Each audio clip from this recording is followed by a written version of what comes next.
Vous avez exprimé votre désaccord lorsque le Québec, une ministre a qualifié l'anglais de langue étrangère. Pourtant, dans les tribunaux de l'Alberta, quand on parle français, il s'agit de « foreign language spoken ». Et on impose même aux francophones de rédiger eux-mêmes des formulaires juridiques. Pire encore, au cours des dernières années, on a vu les propos prononcés en français par des justiciables disparaissent des transcriptions officielles des audiences. Vous avez récemment refusé d'instruire une plainte à ce sujet. Le Code criminel, qui relève du fédéral, prévoit des dispositions sur les droits linguistiques dans la Constitution. Et dans la Constitution, il est clair que la procédure en matière criminelle relève du Parlement. À notre avis, ce qui se passe dans les tribunaux de l'Alberta pourrait carrément être contrainte à la Charte canadienne des droits et libertés.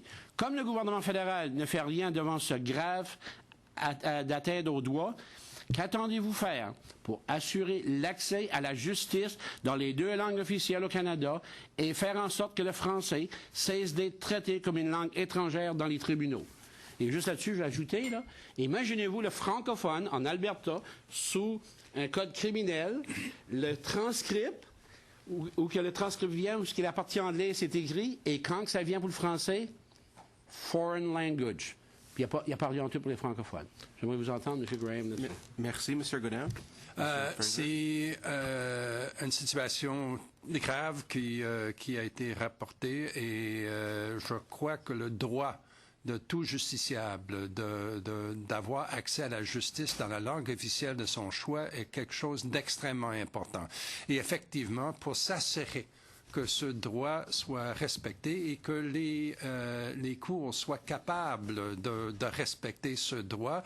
On est en train d'entreprendre une étude sur la question de l'accès à la justice aux cours à travers le pays. Madame Tremblay, peut-être vous pourriez expliquer un peu mieux l'éventail de cette étude. Oui, l'étude qui est en cours vise à examiner la capacité bilingue de la magistrature des cours supérieures à travers le pays et va porter sur deux questions, la processus de nomination de juges ainsi que la formation linguistique qui est offerte aux juges des cours supérieurs.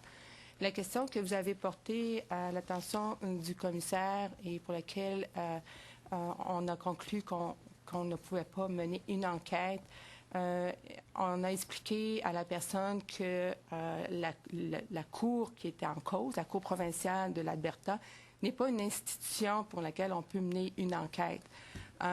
Évidemment, on peut mener une enquête vis-à-vis du ministère de la Justice, mais pas au niveau des tribunaux de juridiction provinciale. Alors, c'est une des raisons pour lesquelles on avait conclu qu'on ne pouvait enquêter.